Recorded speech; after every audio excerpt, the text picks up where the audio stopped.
The Galactic Empire was warned. Terran space is restricted. Part 1. The beacon was old. It had floated in the darkness of space for 3,000 years, spinning slowly at the edge of the Sol system. Every few seconds, it sent out a message. The message was simple, and it was broadcast in every language known to the galaxy. Terran space is restricted. Do not enter. By order of the Galactic Council, year 4217. For 3,000 years, every ship that came near this part of space heard the message and turned away. No one questioned it. No one asked why. The Council had spoken, and that was enough. But times had changed. Admiral stood on the bridge of his flagship, a massive warship called the Eternal Conquest. He was a reptilian species known throughout the galaxy for their love of war and conquest. His scales were dark green, almost black, and his yellow eyes watched the ancient beacon with something close to amusement. 3,000 years, he said to his second-in-command, a younger named S. Can you imagine? 3,000 years this beacon has been telling ships to stay away from this system. S looked uncomfortable. He was younger than the Admiral, less experienced, and he still believed in following rules. Admiral, the restriction is still active. The Council has never lifted it. Perhaps we should send a request before we proceed. Turned to look at his officer. His eyes were cold. The Council, he said, speaking the word like it was something disgusting, is weak. They have always been weak. Do you know why they placed this restriction? S shook his head. Because they were afraid, explained. 3,000 years ago, there was a primitive species on the third planet of this system. They had barely learned to make fire. They were nothing. But the Council looked at them and saw something that frightened them. So they put up this beacon and told everyone to stay away. The Admiral walked closer to where the small blue planet of Earth was visible in the distance. Look at them now, still stuck on their single world, still primitive, still nothing. The Council's fear was foolish, and I will not let their ancient mistake stop me from taking what I need. The Empire had grown powerful in recent centuries. They had conquered 17 star systems. They had enslaved 4 different species. They had broken Council rules many times, and the Council had done nothing but complain. Had learned that the Council was all talk and no action. We need resources, he continued. This system has gas giants filled with fuel. The asteroid belt is rich with metals, and the population of that little blue planet could serve as workers in our mines. The Council's old fears mean nothing to me. He turned to his communications officer, a female who had served with him for many years. Destroy the beacon.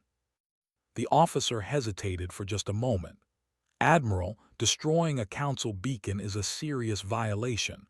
They will send protests. Let them protest, replied. By the time their protests arrive, this system will belong to the Empire. Now destroy it. The officer nodded and pressed a button on her console. A single shot of bright plasma burst from the Eternal Conquest. It crossed the distance to the beacon in less than a second. The ancient device, which had faithfully sent its warning for 3,000 years, exploded into 1,000,000 pieces. Smiled, signaled the rest of the fleet. We enter Terran space at dawn. By this time tomorrow, we will be in orbit around their world. Behind the Eternal Conquest, 16 more warships waited. They were the third Conquest fleet, veterans of many campaigns, and they had never lost a battle. Each ship was massive, armed with weapons that could destroy cities, carrying soldiers who had been trained from birth to fight and kill. The fleet began to move, their engines glowing bright blue as they pushed deeper into the Sol system. Admiral watched with satisfaction. This would be an easy conquest. The humans were primitive. They had no fleet, no weapons that could threaten his ships, no way to call for help. In a few days, they would be slaves of the Empire, and no one in the galaxy would care. But Admiral did not know everything. He did not know that the beacon was more than just a warning to outsiders. It was also a sensor, watching for anyone who might try to enter the system, and it was connected to something hidden, something that had waited in silence for 3,000 years. Deep beneath the frozen surface of Pluto, the outermost world of the Sol system, there was a facility. It had been built long ago, before the beacon was placed, before the restriction was announced. For 3,000 years it had sat in complete darkness, its machines silent, its corridors empty. When the beacon was destroyed, a signal reached this facility. It traveled faster than light, using technology that no species in the galaxy had ever seen. The signal carried a simple message: the beacon is gone, someone is coming. The facility woke up. Lights flickered on in hallways that had known only darkness for longer than most civilizations had existed. Computers that were older than the Empire began to start up. Power systems that had been dormant hummed to life. And then another signal was sent. This one traveled toward Earth, toward the blue planet that Admiral thought was filled with primitives. The signal was encrypted in a code that no one in the galaxy could break, and it carried a message that would change everything. They are coming, begin the awakening.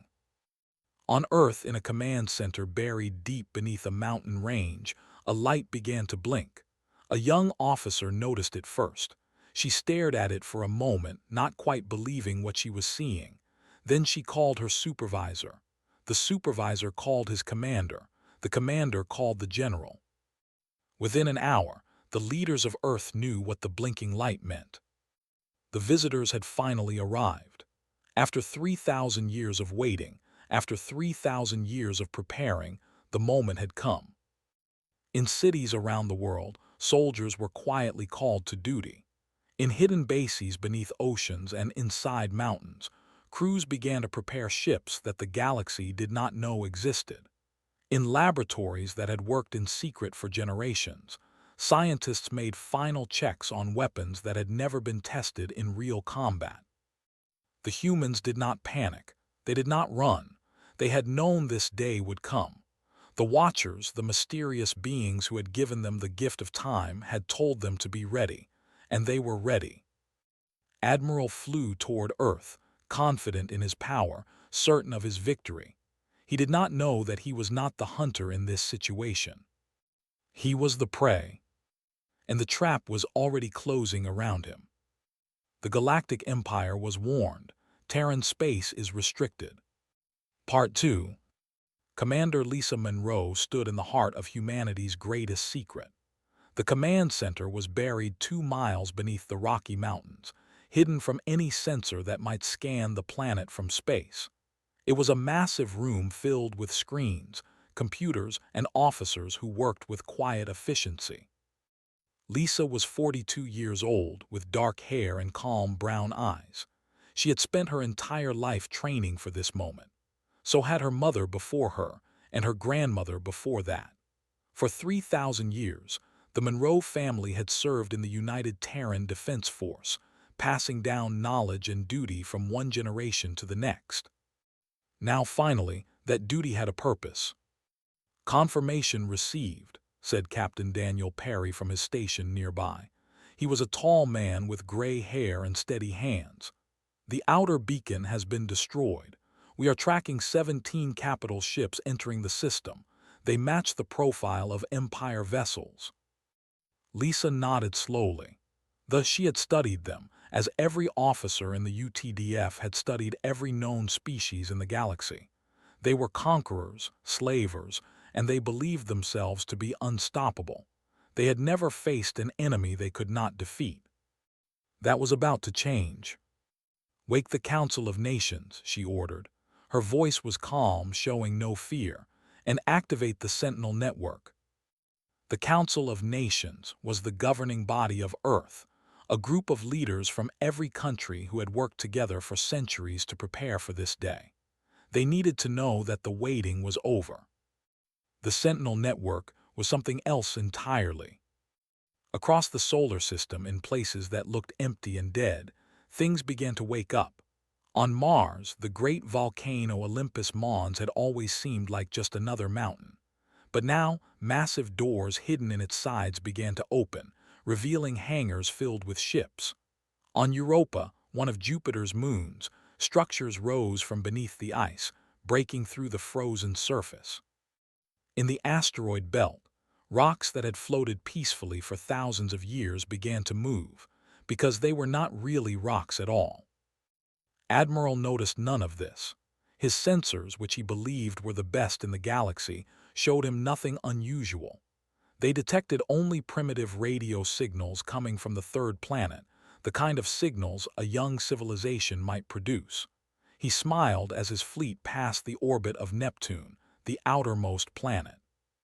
"These humans are even more primitive than I expected," he said to S. "They are still using radio waves to communicate. They probably do not even know we are here." S did not share his commander's confidence. Something felt wrong to him, though he could not say what. "Perhaps we should send scouts ahead, Admiral, to make sure there are no surprises." "Surprises?" laughed. "What surprises could primitives possibly have? No, we will proceed as planned. I want to be in orbit around their world by tomorrow morning." The fleet continued its journey, passing Saturn with its beautiful rings, then Jupiter with its many moons. They entered the asteroid belt, their shields easily deflecting the occasional rock that came too close. Everything was going exactly as Admiral had planned. Then his communications officer spoke. Her voice was uncertain, confused. "Admiral, we are receiving a transmission. It is coming from the third planet." Raised one scaly eyebrow. "They detected us. I am impressed. For primitives, that is quite an achievement. Put it through. Let us see what they have to say." The mane flickered, and a human female appeared. She wore a simple gray uniform with no decorations. Her dark hair was pulled back from her face, and her expression showed no fear, no surprise, no emotion at all. She simply looked at Admiral with calm, patient eyes. "Vessels," Lisa Monroe said, "you have violated restricted space. You have destroyed a council beacon. These actions have consequences. You have 1 hour to turn around and leave this system. This is your only warning." Admiral stared at the screen for a moment. Then he laughed. It was a harsh sound, like rocks grinding together. "One warning," he said, his voice filled with amusement. "Little creature, do you know who I am? I am Admiral, commander of the Third Conquest Fleet of the Empire. I have burned worlds. I have enslaved billions. I have crushed enemies that were far more powerful than you. And you dare to warn me?" Lisa's expression did not change. She did not flinch, did not look away, did not show any sign that his words had affected her at all. "You have 59 minutes, she said. "Use them wisely." The transmission ended. The screen went dark. Silence filled the bridge of the eternal conquest. Every officer was looking at Admiral, waiting to see how he would respond to this insult. Some amusement had faded. Something about the human's calm, her complete lack of fear, bothered him. When he had threatened other species, they had begged, pleaded, tried to negotiate. This human had simply repeated her warning and ended the transmission. But he pushed the feeling aside. He was Admiral, he did not feel fear, he caused it. "All ships," he commanded, "increase speed. We advance to Earth immediately, and when we arrive, find that female. I want to speak with her personally before I decide how she will die." The fleet's engines roared to life, pushing the massive warships faster through space. The countdown had begun. On Earth, Lisa Monroe turned away from the communication console. Around her, officers were preparing for battle, checking systems, sending orders to ships and stations throughout the solar system. "They are not turning back," said Captain Perry. "No," Lisa agreed. "I did not think they would.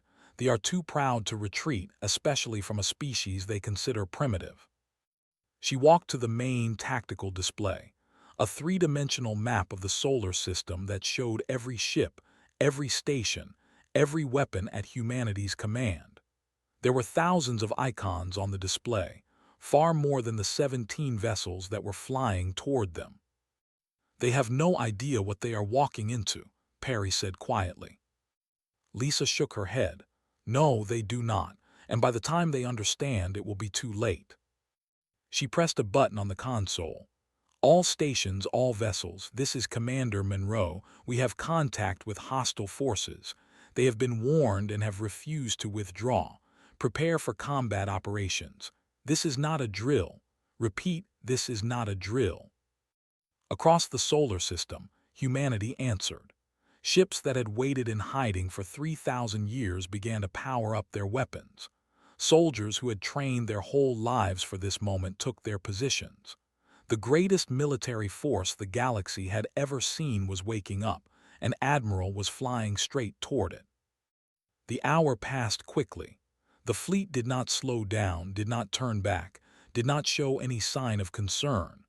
They crossed the orbit of Mars, getting closer and closer to Earth with every passing minute. Lisa watched them come. She felt no anger toward them, no hatred. They were simply doing what their nature told them to do, but they had made a choice, and now they would face the consequences of that choice. Time is up, she said. Begin the operation. The trap was sprung. The Galactic Empire was warned. Terran space is restricted.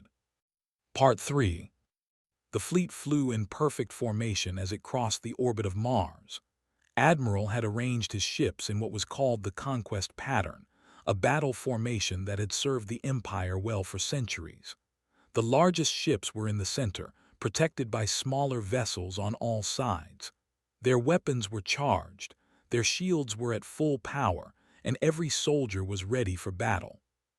Not that expected much of a battle. The humans had sent their warning and then gone silent.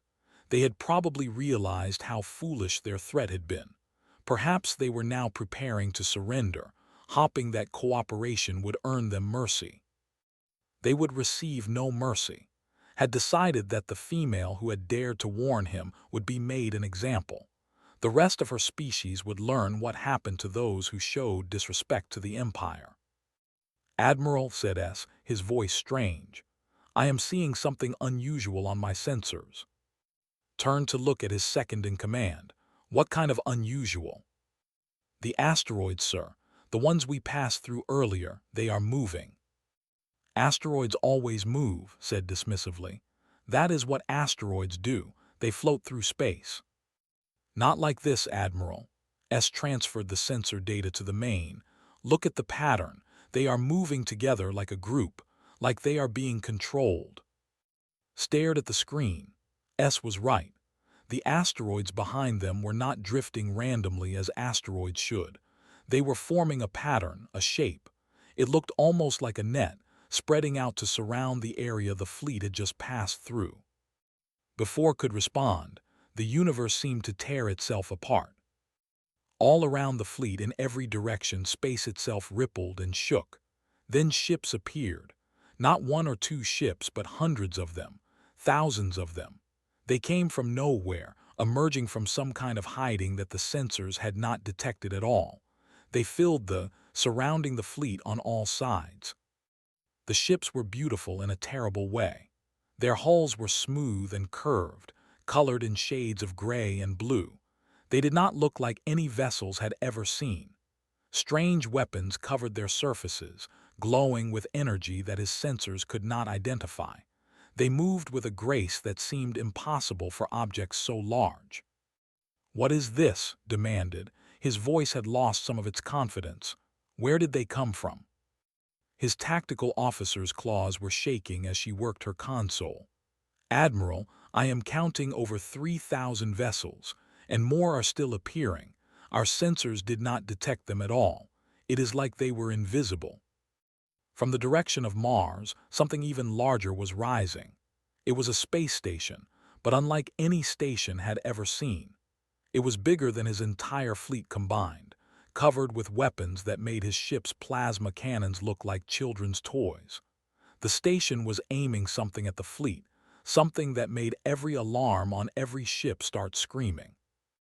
Admiral, the communications officer's face had gone pale. We are being hailed from multiple sources. The humans, they are everywhere. Lisa Monroe's face appeared on the once again. But this time, things were different. Behind her could see a bridge filled with activity, officers working at stations, tactical displays showing the trapped fleet from every angle. "Admiral," she said, her voice still calm, "your hour has passed, but I am not without mercy. Surrender your fleet now, accept judgment for breaking the Council's restriction, and your crews will be allowed to live. This is my offer." Scales had turned a lighter shade of green, a sign of extreme stress among his species. His mind was racing, trying to understand what was happening. These were supposed to be primitives. They were supposed to have primitive technology, primitive weapons, primitive everything. Where had this massive fleet come from? How had they hidden from his sensors? "You expect me to surrender," he said, trying to sound strong. "To primitives, we are the Empire. We do not surrender to lesser species." Lisa's expression finally changed. She smiled, but it was not a happy smile. It was the smile of someone who knows something that others do not. "We were never primitives, Admiral. Not really. The beings you call the Watchers found our world 3,000 years ago. They studied us, learned about us, and they saw our potential. They did not place the restriction because they thought we were too primitive to matter. They placed it because they knew we would grow too quickly." She paused to let her words sink in. "The Watchers gave us knowledge. They gave us technology far beyond anything in the galaxy. And most importantly, they gave us time. 3,000 years to prepare. 3,000 years to build. 3,000 years to become what we are today." Lisa leaned forward slightly. "The restriction was never meant to protect the galaxy from weak, primitive humans. It was meant to protect the galaxy until we were ready to emerge. Thanks to you, Admiral, that time is now." All across the solar system, the hidden weapons of humanity locked onto their targets. On ships, on stations, on platforms hidden in the rings of Saturn and the clouds of Jupiter, human officers waited for the order to fire. Looked at the tactical display showing his fleet. 17 ships against thousands. His weapons against technology he could not even understand. His proud conquest formation suddenly looked very small and very weak. "You have 10 seconds to surrender," Lisa said. "I suggest you use them." The bridge of the eternal conquest was silent. Every officer was looking at their admiral, waiting to see what he would do. S spoke quietly. "Admiral, we cannot win this fight. Our shields are strong, but we do not know what their weapons can do. If we attack and fail, everyone in the fleet will die." Said nothing. His claws gripped the railing in front of him so tightly that the metal began to bend. Pride and survival were at war inside him. He was Admiral, he had never surrendered. He had never run from a battle. But he had also never faced anything like this. 5 seconds, Lisa said. Closed his eyes. When he opened them, his decision was made, but it was not the decision Lisa had hoped for. "All ships," he commanded, his voice hard with anger and shame, "attack formation. Target their largest vessel, fire everything." It was the wrong choice, and in a few minutes, Admiral would understand just how wrong it was. The Galactic Empire was warned. Terran space is restricted. Part 4. The fleet responded to Admiral's command with the discipline of experienced warriors.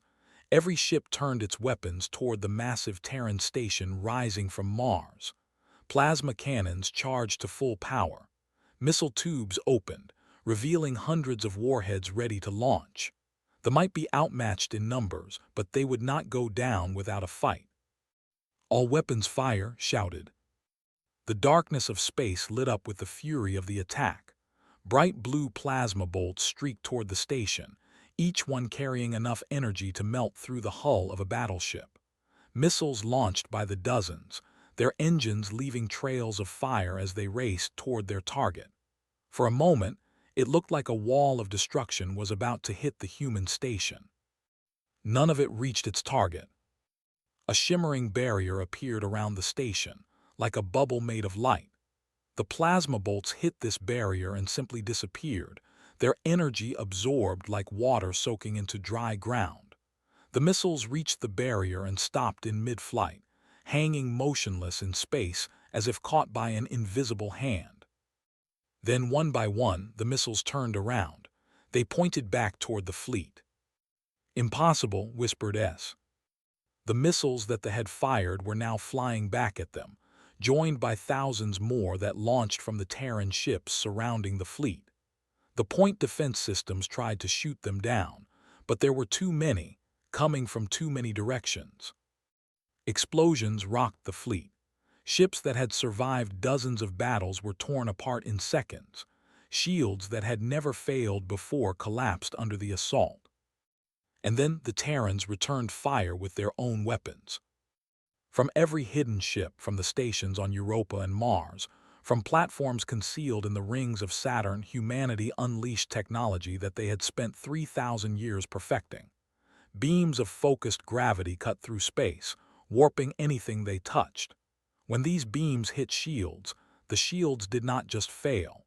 They ceased to exist, along with large sections of the ships behind them.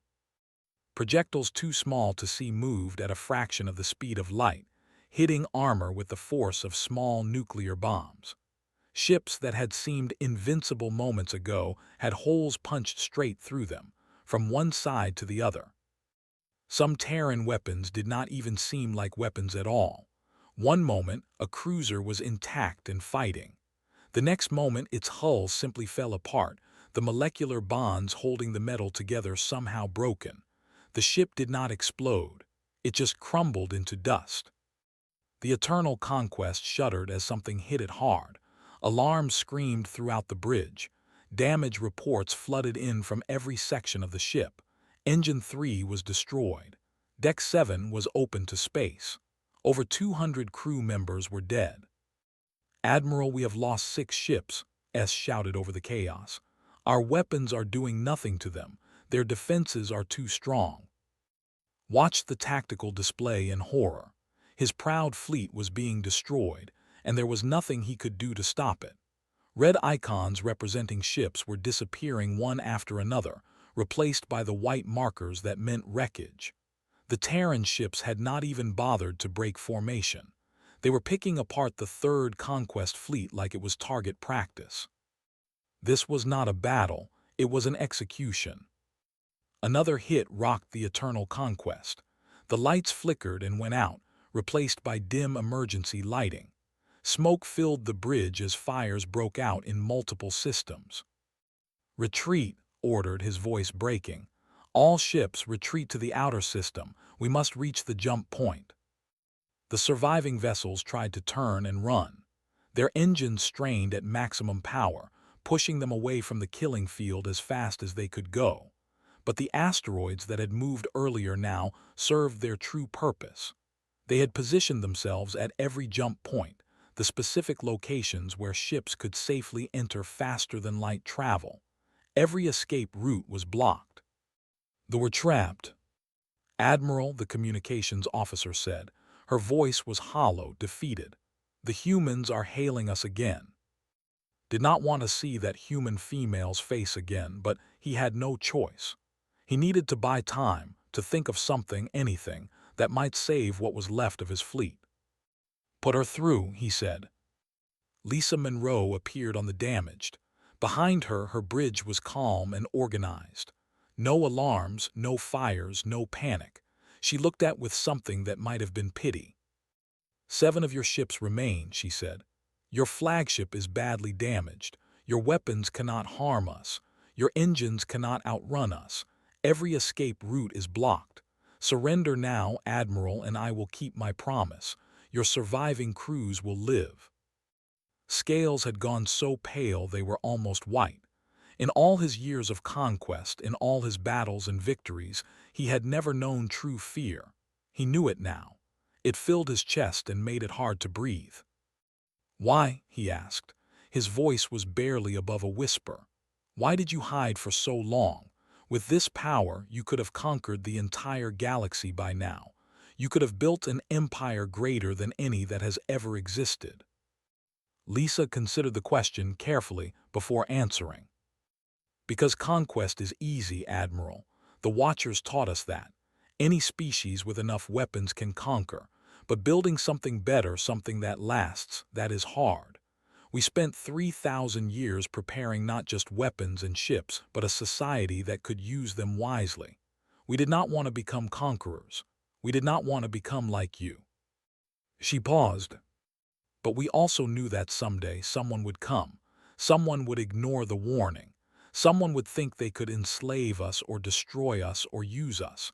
So we prepared for that day too. And now, thanks to you, that day has arrived. Around the remains of the fleet, Terran ships moved closer, their weapons still aimed and ready. The asteroid belt was full of wreckage now, the remains of what had been the most feared military force in 17 star systems. You have one last chance, Admiral, Lisa said. Surrender and live or fight and die. Those are your only choices. Looked around his ruined bridge. He looked at S, whose scales were as pale as his own. He looked at the officers who had served him loyally for years, who had followed him into this disaster without question. He had led them here. He had ignored the warning. He had laughed at the human female who tried to tell him the truth, and now most of his fleet was dead because of his pride. I surrender, he said. The words tasted like poison in his mouth, but he forced them out anyway. I surrender. Lisa nodded. A wise choice, Admiral. Power down your weapons and shields, prepare to be boarded. And Admiral looked at her. The Galactic Council will hear of what happened here. What happens next depends on them. But humanity's time of hiding is over. The galaxy is about to change. The transmission ended. Stood alone on his dark, broken bridge, surrounded by the sounds of alarms and the smell of smoke. He had come here to conquer primitives. Instead, he had awakened something far more dangerous than he could have ever imagined. The Galactic Empire was warned. Terran space is restricted. Part 5. 3 months had passed since the Battle of Sol, as the galaxy now called it. News of the defeat had spread to every corner of known space, carried by traders and diplomats and refugees who could not believe what they were hearing. The Third Conquest Fleet, feared throughout 17 star systems, had been destroyed in less than an hour by a species that most people thought was still learning to use fire. The Galactic Council had called an emergency session, the first in over 500 years. Every species with a seat on the council had sent their representatives. Even species that normally avoided galactic politics had come to watch. The Great Chamber, designed to hold hundreds of different alien forms, was completely full. And at the center of it all stood Commander Lisa Monroe. She walked to the central podium without hurrying, her simple gray uniform standing out among the colorful robes and elaborate costumes worn by the other representatives. Every eye, sensor, and equivalent organ in the chamber was focused on her.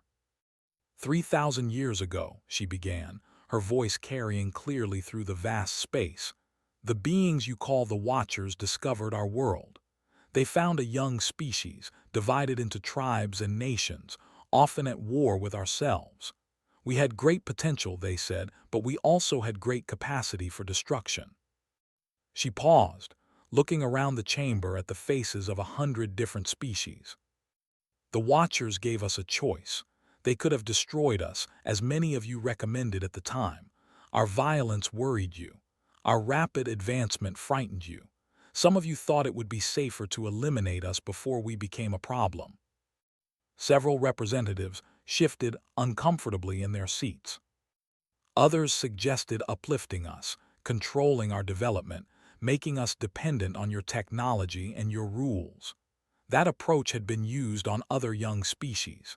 It created workers and servants, but it also destroyed cultures and potential.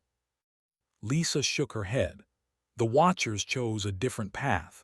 They gave us knowledge and resources, enough to help us but not enough to do everything for us. Then they placed the restriction around our system and stepped back. They gave us the most valuable gift of all. They gave us time. On the massive behind her, images began to appear. human cities that covered entire continents, shining with lights and activity, orbital habitats circling the sun, home to billions of people, shipyards producing vessels that dwarfed anything the Council had ever seen. We used that time well, Lisa continued. We unified our world, not through conquest but through cooperation. We learned to work together, to settle our differences without destroying each other. We developed technologies that your scientists are still struggling to understand. And we waited. She turned to face the section of the chamber where the delegation sat. Admiral was there, no longer in chains but clearly a prisoner. His scales were still pale, and his eyes had lost their arrogance. He had not spoken publicly since his surrender. We waited for someone to break the restriction. We knew it would happen eventually. Some species, convinced of their own superiority, would ignore the warning. They would come to our system expecting to find easy prey. Lisa's voice hardened. They did exactly that. They destroyed our beacon. They brought a fleet to enslave us. They laughed when we warned them to leave, and they paid the price for their arrogance. A murmur ran through the chamber. For centuries, they had acted without consequences. They had broken council rules, conquered weaker species, and done whatever they wanted because the council was too weak or too afraid to stop them. Now, for the first time, someone had stopped them. We do not seek revenge, Lisa said, her voice softening. We do not seek conquest, we seek justice. They have committed crimes against the Council's mandate. They have attacked a protected species. They will face judgment for those crimes as any species should. She stepped down from the podium and walked slowly toward the center of the chamber, where the eldest representative sat. But our emergence brings more than justice. The restriction on Terran space is now lifted. Humanity is ready to take its place among the stars. We bring technologies that will benefit every species willing to embrace peace. We bring a military force capable of defending those who cannot defend themselves. She stopped and looked around the chamber one more time. The galaxy has been divided for too long. Empires rise and fall. Species conquer and are conquered. The strong prey on the weak and the cycle continues forever. We intend to end that cycle. A representative from one of the species that had been conquered by the stood up. How? He asked. How can you end something that has existed since the beginning of civilization? Lisa turned to face him. Not through force, not through conquest, through example. Humanity will be the shield for those who need protection. We will be the partner for those who seek cooperation. We will show the galaxy that there is a better way. She returned to the central podium. 3,000 years ago, you debated whether to destroy us. You feared what we might become. Perhaps your fear was justified. Perhaps we would have become conquerors like the. Perhaps we would have been a danger to everyone. Lisa smiled, and this time it was warm, genuine. But we did not become that. Thanks to the Watchers, thanks to the time you gave us, we became something better. Today, I offer you our hand in friendship. The choice, as it has always been, is yours. The chamber erupted in noise. Arguments, debates, and questions flew between delegations. Representatives shouted at each other, some in anger, some in hope. It was chaos, but it was also the beginning of something new. Lisa watched it all with patient eyes. She knew that change would not come easily. There were species that feared humanity's power, others that wanted to use it for their own purposes, and some that would resist any change at all. The road ahead would be long and difficult. But for the first time in 3,000 years, humanity was not walking that road alone. In his seat among the delegation, Admiral finally spoke. His voice was quiet, meant only for the guards standing nearby. We should have listened to the warning, he said. The guards, human soldiers who had trained their entire lives for this moment, did not respond. They did not need to. The warning had been clear for 3,000 years. The galaxy had simply chosen not to believe it. Now they knew better. Outside the council chamber, The stars shone cold and distant in the endless dark of space. But for the first time those stars did not seem quite so far away. Humanity had arrived on the galactic stage, and nothing would ever be the same again. A new era had begun. And somewhere in a place beyond normal space, the Watchers observed what their gift of time had created. They had gambled on a young, violent species, betting that with enough time and guidance, humans could become something remarkable. They had won that bet. The galaxy did not know it yet, but the age of empires was ending. The age of humanity was about to begin. And unlike the empires that had come before, this new age would be built not on conquest and fear, but on hope and cooperation. It would take time.